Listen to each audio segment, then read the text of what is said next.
Exclusive. Hey Red Eye, this is Lights, hanging out backstage at the House of Blues before my show on the Little Machines tour. You're full of useful information. I know! Useless information. Well, you're talking about Limonati's and Garrett's. Obviously, you know Chicago pretty well for the food. What else do you think of when you think of Chicago, and what kind of points of reference do you have here? Well, food is one of them, for sure. The people here are awesome. I think it kind of reminds me of this, like, parallel universe of Toronto. But bigger and less Canadian. But I don't know. There's some cool comic book shops around here. There's great food, really good food, and the shows we play here are always really fun. So, needless to say, I have great memories here, and every time I come here, I look forward to it. It's one of my favorite cities. Sarah Polly told me something similar about Toronto and Chicago. Oh yeah, for sure. I think a lot of Canadians see it that way, and it's got that big city feel without the coldness of Toronto or New York, kind of. The cold people, kind of. People are so really warm, and I don't know, I like it. Well, you've said that your dream collaboration is Kanye West because there you go, and that he brings the best out of people. I think he does. All due respect to Kanye, he actually seems like someone who would be difficult to work with. Why do you think he brings the best out of people despite that? Because everything he makes, I think, is really well thought out. You know, I don't think he just make something for the sake of making it. I mean, I'm sure there's a certain amount of that, but I mean, considering that he worked with Bon Iver, and Bon Iver is in the track, but it's a Kanye track, and it's really cool because it works together really well. But you wouldn't think that those two would go well together. So I don't know. I think he has a vision for what he wants, and that's what it takes. He might be an asshole, but he's got a vision. So what would you guys do together? And if he asked you to wear a mask, would you? Sure. You know what? It depends what the mask is of. I mean, if we're talking like... Have you seen that show of his where he wears like a full mask? No, wait, what? On the Yeezus tour, which I saw when he was here at United Center, for like 85% of the show, his face is covered in a mask. That's I wasn't amazing. just randomly asking you about a mask. Well, I don't know. I figured it happened on Kardashian or something, but... I mean, I am a little bit behind on that show. Me too. I would totally wear a mask for a Kanye show.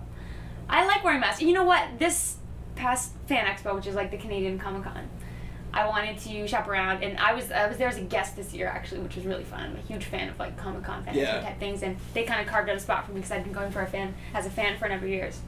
We did like a pre-listening party for Little Machines, and I wanted to shop around, and it was kind of very hard because there's lots of people that want photos, which is nice, but not when you want to go buy a sword. So I wore a mask the entire time, and props to Kanye, because it's hard to wear a mask. You can't see anything. You lose all your peripheral vision. I don't know, what kind of mask is it? I'm not sure the brand. It's like, is it plastic or is it like molded? It looks like a leather mask with like a zipper in the back or something, which is probably like the least comfortable thing you can. Good for him. You're just kind of mumbling all your words at that point. Yeah, that's amazing. But yeah, I would wear a mask. And with Kanye, what kind of track would I make? Whatever Kanye wanted to make, honestly. I like his stuff. When I was working on Little Machines and nothing sounded good to me, I kind of was facing a lot of writer's block. Right. And in those moments, nothing sounds good. Nothing on the radio sounded good. Nothing in my musical library sounded good. The only thing that sounded good to me was Yeezus. And I listen to Yeezus a lot. Interesting. It's very out there, and I think there's no format, there's no structure to any of the songs. He just created an album, and I think that there's something to say for that, which not as many people do these days. Yeah, well, I really like the album, and obviously there's a whole lot of nostalgia going on with the record. You can talk about that a lot. You're still in your mid to late 20s. How old do you feel old looking back on the old days? You know, I feel younger every day. That's the funny part. Especially now that I have a baby, you feel like you're talking like a baby and stuff, and you're thinking like a baby, and you feel like a baby. But do you ever carry that baby talk over and you're like, oh, I'm not talking to a baby I'll be like, anymore. oh, yes, okay, to somebody, and then I'm like, oh, sorry, Thank you for coming to my show. show. Oh my goodness, yay. No, seriously, I do that. But at the same time, I mean, I've been doing it for a long time. I've been doing music for a long time.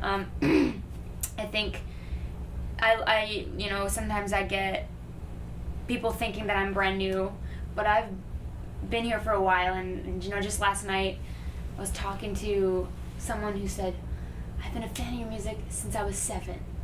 And I was like, and they didn't look that young. And it was weird.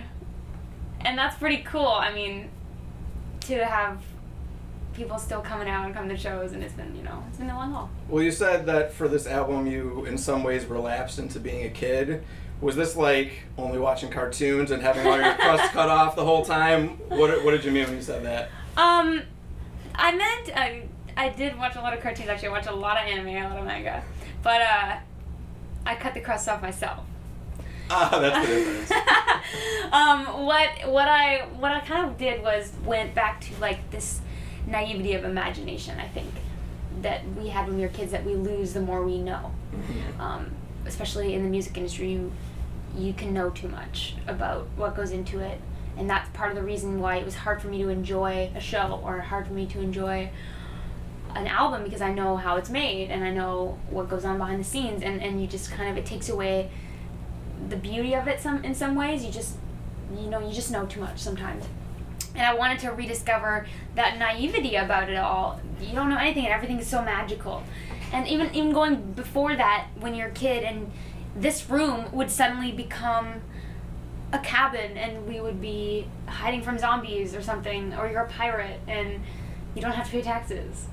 I don't know. There's this freedom that comes with being able to be whatever you want and create whatever you want. And I remember when I first got my little 8-track, I was 13, I would just spend countless hours in my room making music, and it was discovery every day, and it was just awesome, and I missed that so much. Now I feel like we should build a fort with these pillows. I will right now build a fort with you. That is like what it's all about, It's unfortunate that we get to the place in our life where we feel like we can't imagine things crazy anymore, What else in either the entertainment industry or just society do you feel like has that problem where people forget what that inner child voice?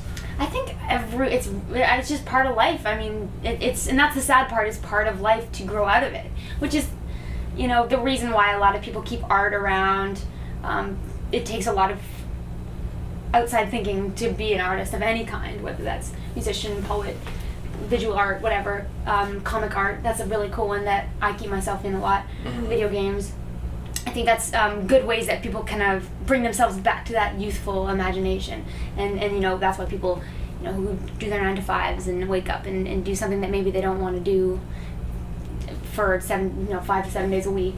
That's how they get by, is those moments of youthful imagination. Well, it's interesting that you seems like you just kind of did whatever you want with this record and freed yourself from any type of expectations or pressures that you were putting on yourself, and yet the last one in many ways was more experimental and strange, but I agree with you that this is the best thing you've ever done and really hones what you're good at and takes that to the next level. But it's interesting, a lot of people when talking about like, I was free to do whatever I want, would be talking about their like way out there album. Yeah, whereas that's different. It's true. It's very true. It's kind of a funny mix, and I think what happened was I had to understand the balance that you have to carry in this industry, and that's maintaining your artistic integrity but working within an accessible boundary, especially when you're creating pop music. And that's the challenge, and that's kind of part of what I like about it, is pop music is very structured. It's a verse, it's a pre-chorus, chorus, post-chorus, verse. I could name the parts that are in 90% of pop songs.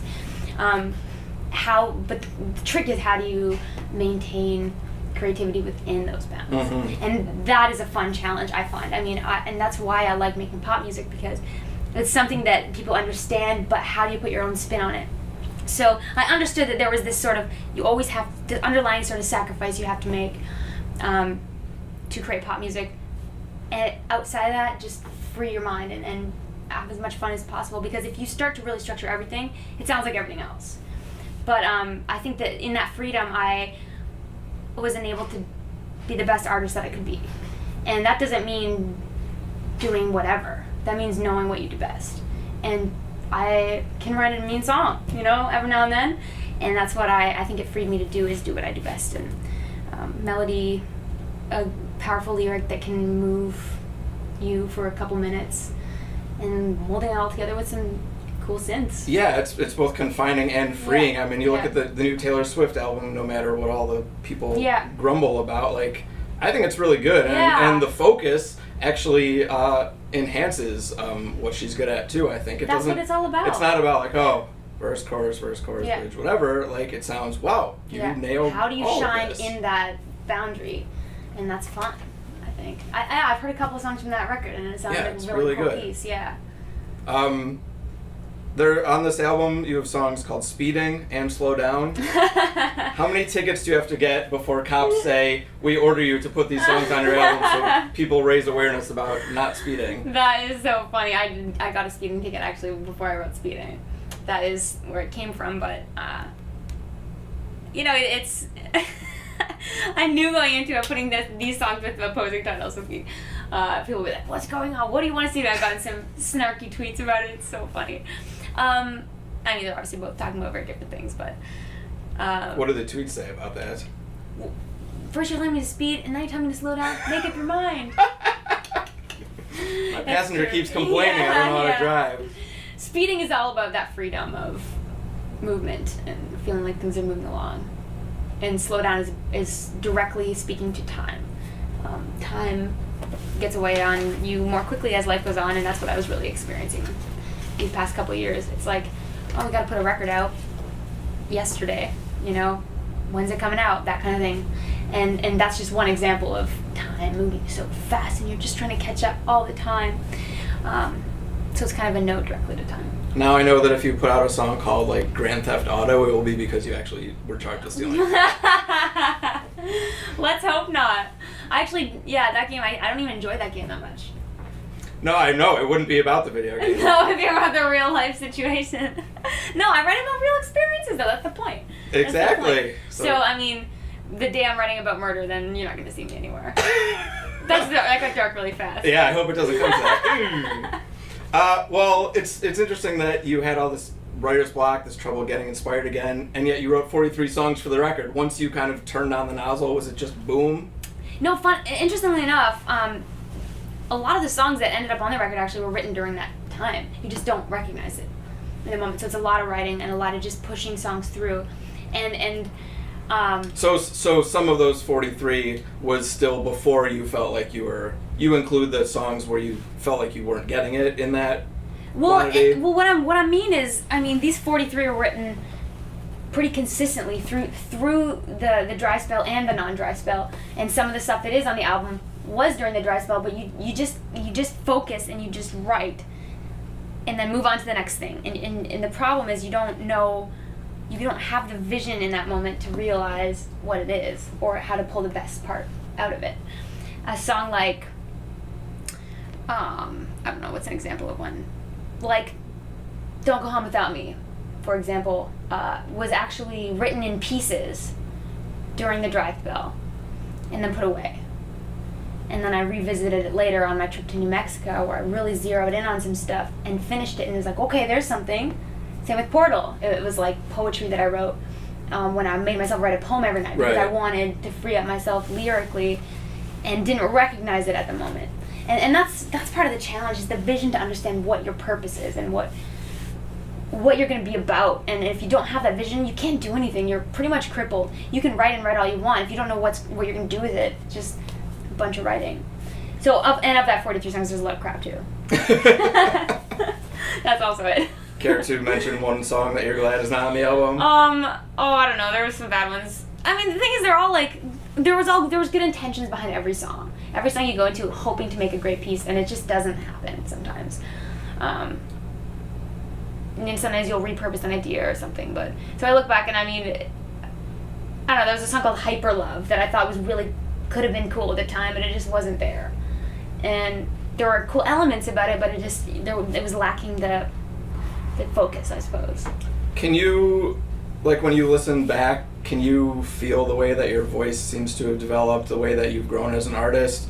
Or are you an artist who's like, everything I hear sounds terrible to me, and I'm just self-conscious? And kind of as a side note to that, YouTube comments being YouTube comments. Yeah. Of course, that's a kind of a sad world. Yeah. But I feel like a lot of artists deal with situations where when they grow and develop and change what they do a little bit, they're always the people who are like, I liked what you were doing before. Why did you have to change? Yeah.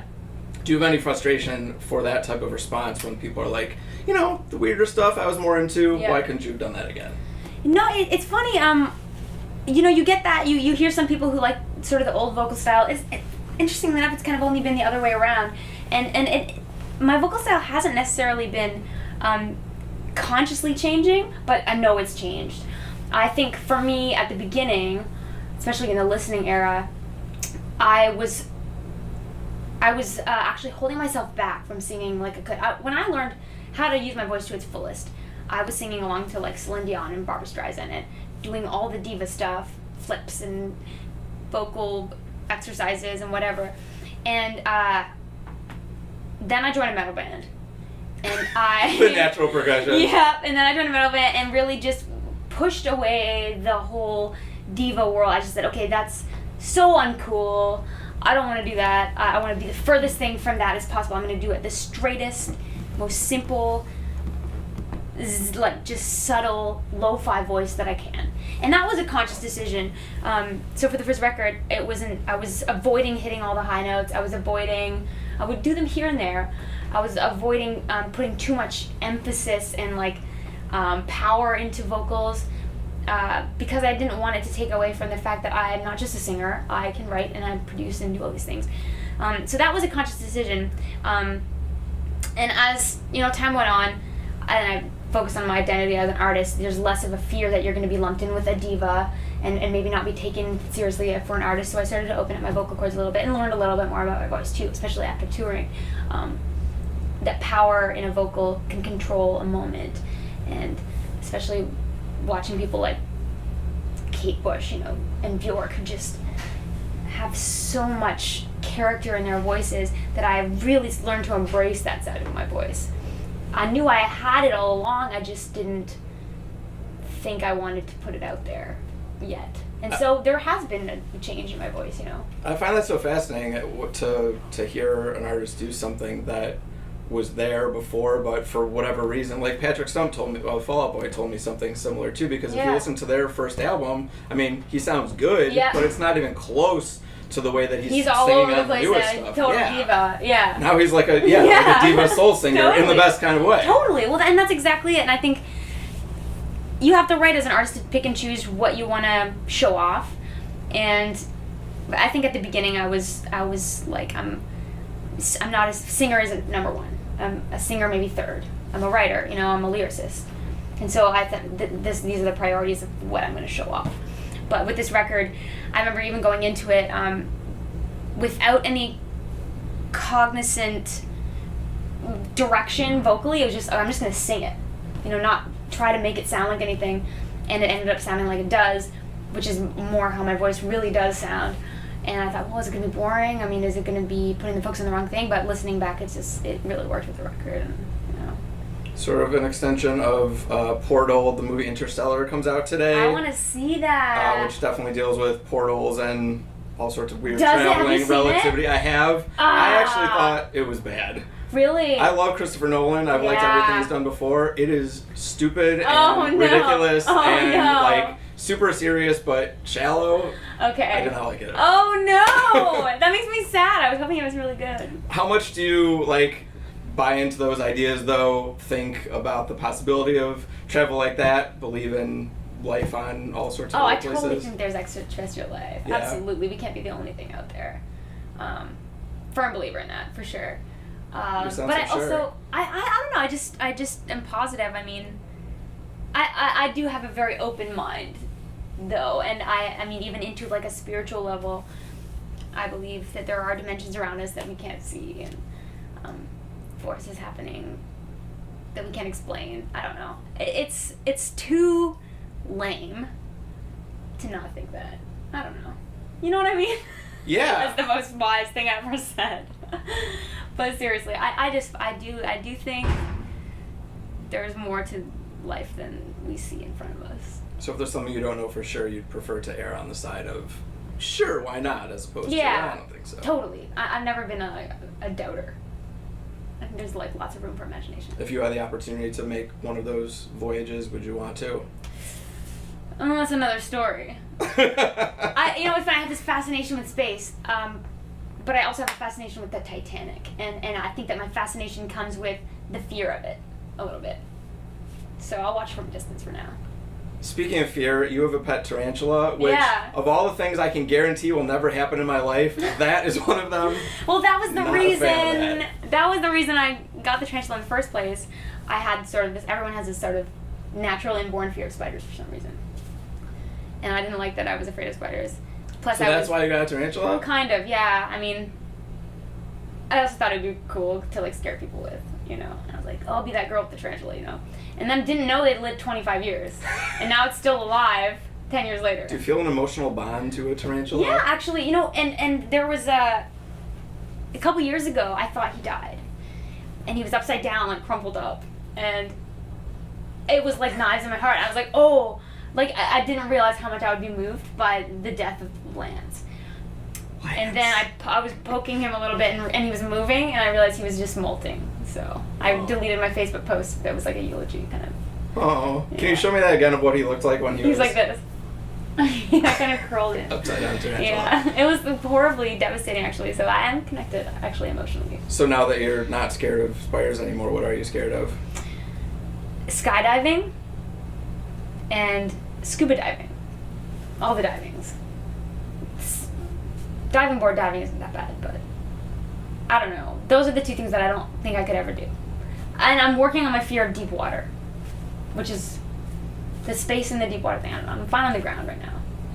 So like Jaws, you don't want to watch that ever? It's not even that. It's like, it's drowning, I think. Sharks are fine. Sharks are pretty scary, actually. You're less scared if there are no sharks. Yeah. Because then it's just the deep water. No, exactly. But I mean, it's all the same. If there's sharks in there or not, it's still scary. I've seen some really cool things in my life though. Like I went scuba diving and I've been stung by a jellyfish, and I've spent my time on the cool reefs and everything. So I can't say I'm that scared of it, but I don't know. There's not a whole lot of things on this the ground that scare me. Interesting. Well, with the record being called Little Machines, I thought it'd be fun to play a little game. Okay. I'll name some little machines, some pairs of them, and you tell me which one you would be sadder to have to live without. Okay. Or which one you couldn't live without. Okay. DVD player or a toaster?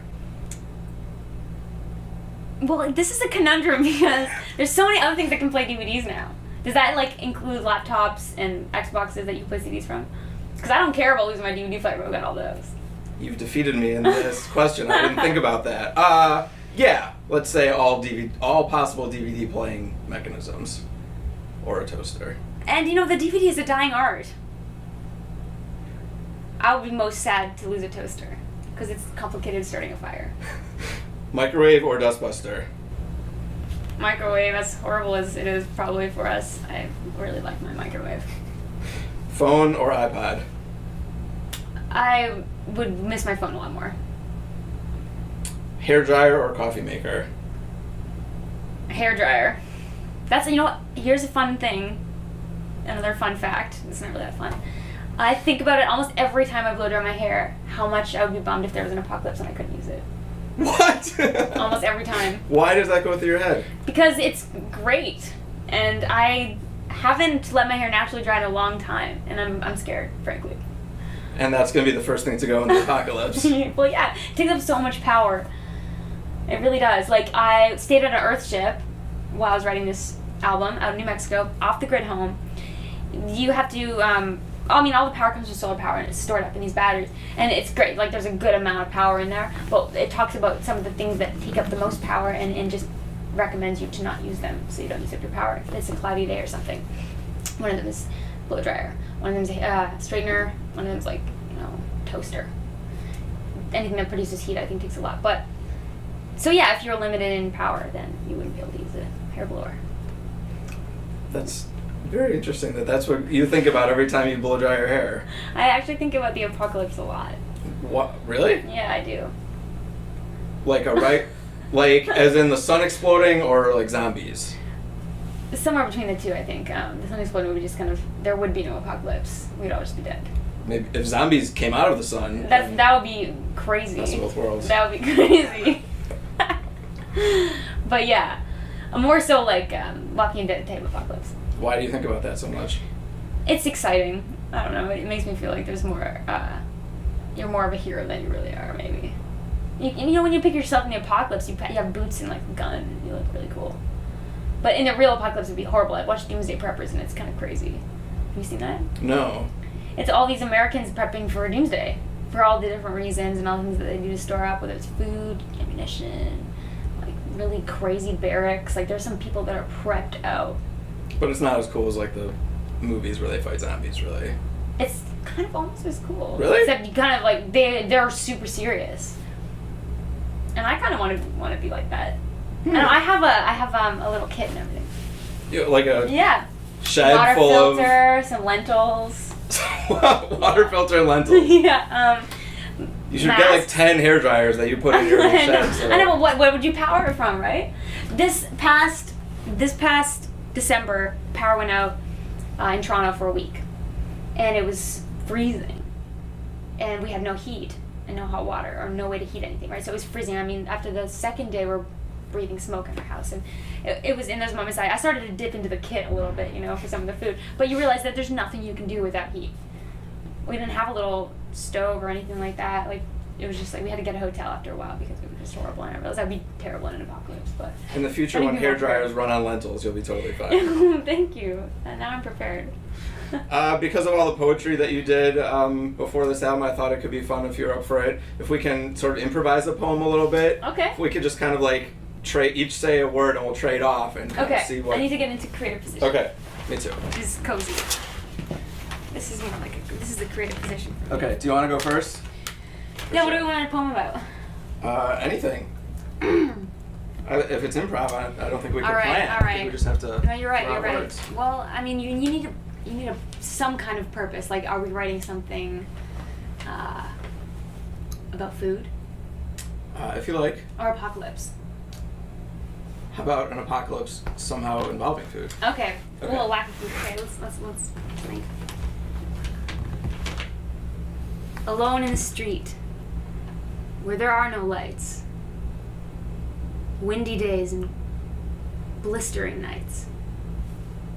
Oh, wow. It was morning when I saw all the tomatoes running towards me. The news predicted it. Like everything else we said, my shows are on. It'll be fine.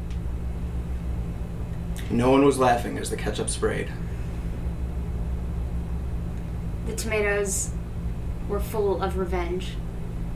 In their eyes boiled the deepest of hate.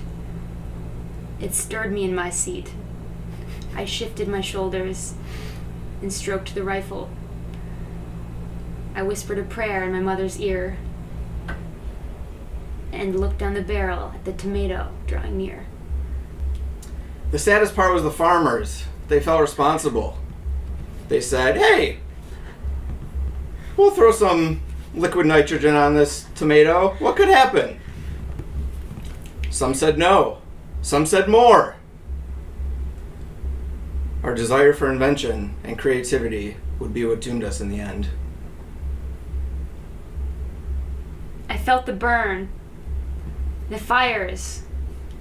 They were rampant across the city. I didn't know where to go. I had nothing left. My pockets were empty, worthless gold that I've accumulated my entire life. I sat down to consider where we were at. And all I could say was no, no, no, no. We're slaves now to the GMO. If there's one thing that made me feel better, it was that my hairdryer was safe and sound. I stashed it away. I did not need it, of course. My wife was appreciative. These are priorities that you have to make. All the decisions that you think, well, I don't think the time will come, but maybe, just maybe, we'll see it. I like this free verse. And now, if there's one thing that sticks with me most, it's that there are numerous uses for a hairdryer outside of blowing your hair dry. I slammed a tomato with one and it killed it. And I realized that the apocalypse can come to an end with the use of repurposed hair products. And that was Zombie Tomato Hairdryer Hero. Very, very, very deep and like emotional. I was really feeling it. That was awesome. That was wonderful. You're amazing. Likewise.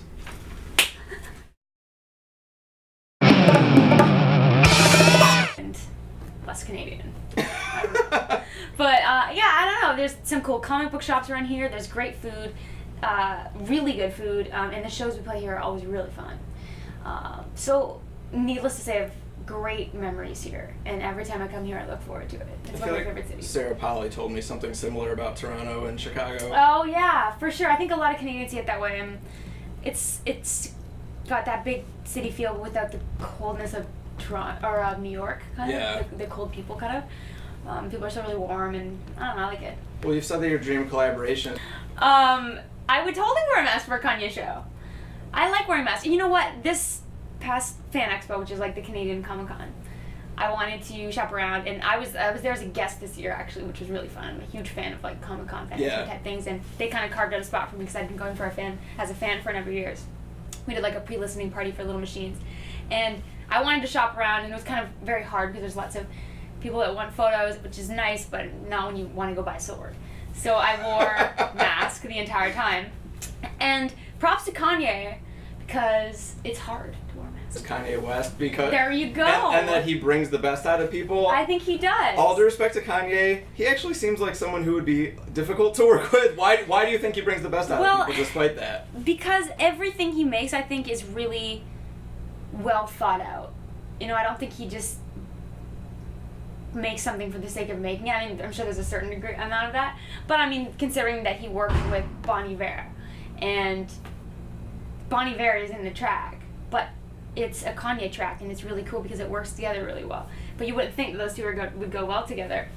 So I don't know. I think he has a vision for what he wants, and that's what it takes. He might be an asshole, but he's got a vision. So what would you guys do together? And if he asked you to wear a mask, would you? Sure. You know what? It depends what the mask is of. I mean, if we're talking like... Have you seen that show of his where he wears like a full mask? No, wait, what? On the Yeezus tour, which I saw when he was here at United Center, for like 85% of the show, his face is covered in a mask. That's I wasn't amazing. just randomly asking you about a mask. Well, I don't know. I figured it happened on Kardashian or something, but... I mean, I am a little bit behind on that. Me too. Exclusive.